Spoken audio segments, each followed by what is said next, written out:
What's up, guys? In today's video, I'm going to be talking about the time that I got scammed and lost all of my money. But before we get into this video, if you want to join my Patreon, the link is in my bio. And let's go ahead and start the video. So this is a little bit of an older story, and it didn't happen recently, but I think this video will be really relevant to the people that are getting into the hobby now and getting into the reselling business now, because this happened during the last time that the Pokemon market was booming, which was in 2020, 2021. And that brought in a lot of scammers and people trying to take advantage of people. So, and I've noticed this a lot starting in the last few months, actually. And a lot of people have been messaging me and other resellers that they'll try to sell them something or try to buy from them and try to scam them. So I think this video will be really helpful to you all, and hopefully you can take my experience and learn from my advice on what to do in the future to help prevent things like this happening to you. Because when I was first starting out, I got scammed for $500, and that was all the money I had at the time, and it was very bad for my business and what I was trying to accomplish. So hopefully this won't happen to you all, and hopefully you can learn from this video. So the story went like this. In 2021, I was trying to buy cards because I didn't have any inventory, and I wasn't using Facebook. I was using Craigslist. And so you guys can probably already understand what's going to happen next in this story, but I was using Craigslist, and then I saw a guy, he had a bunch of vintage cards posted, and I was only a few months into the business, into the reselling business, and I saw this, and then he listed it for I think it was $400 or $500, and it was a bunch of old vintage hollows, and I think there was a Charizard in there as well. Total price now looking back, it was probably $10,000 what the cards in the pictures showed, but he had it listed on Craigslist for $400. So I messaged him, and then I go oh, I'm interested. And he said, okay, I live in, it wasn't Michigan, it was an out-of-state place. And he said he can't meet locally, but he will be able to ship it to me. But in order for him to ship, he would have to receive the payment ahead of time. And this was during the time I didn't know goods and service or anything, or PayPal. I thought it was just, everything was the same. I was very unaware of the ins and outs of all this. So he said, oh, you could use Zelle. A lot of my tenants use that. So I was oh, this guy must be established. He must be a legit guy because he has tenants and he wouldn't try to scam someone, I guess. But very naive of me to think that. And then I send him the payment, and he still kept up with me. He still kept in contact. But a week or two down the line, I messaged him back, and I said, did you ever ship the cards? And he said, no, there's been some issues. And he just kept dragging it along for as long as he could. And then after a month or so, I was oh, I just got scammed, and I lost all the money I had in my bank account.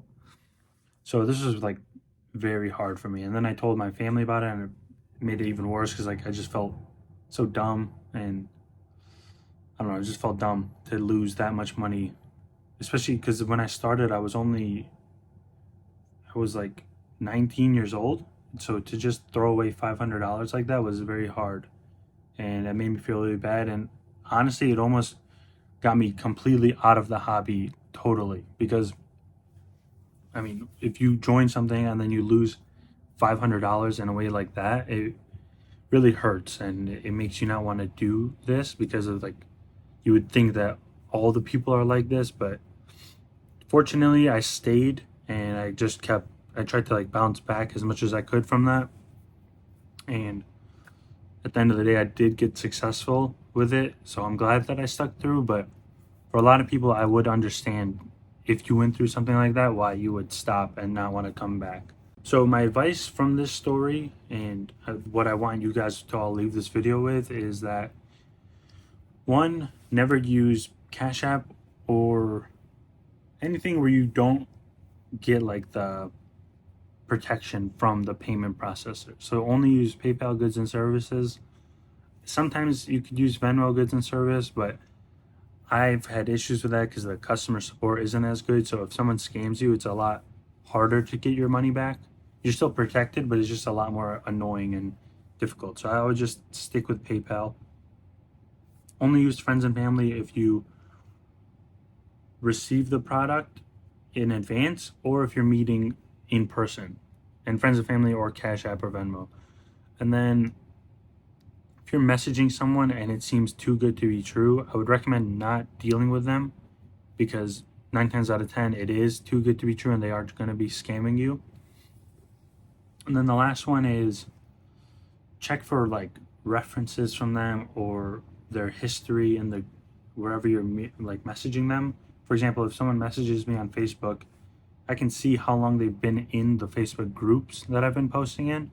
So if I made a post like January 13th, and then I check on their profile after they message me and it says that they joined the group January 13th, I would assume they're probably a scammer, which sometimes they're not, but just to be safe, I would not buy from someone that joined the group the day of my posting. But yeah, I wanted to make this video to just kind of bring some awareness to you guys, because I'm assuming a lot of you are all new to the hobby, and especially with the recent boom in Pokemon and like reselling and all that, there's going to be a lot more scammers in the near future, and I think we all need to be prepared for that so that we don't lose money to these people. And also because getting scammed from these people is a very scary thing, and it's very daunting, especially when you're first starting out. Losing all that money is like, would make you not want to stay in the hobby. And I think this is a very good place to be overall, and there's a lot of good people in here, so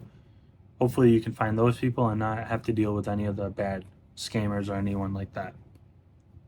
Also, another side tip, if you are using goods and service and then someone says to cover the fee, don't do it, because it's just like the seller is supposed to cover the fee, and if someone's gonna hassle you over like a 2% fee, then just ignore them and find someone else to deal with, because those people are always pretty annoying when it comes to buying from.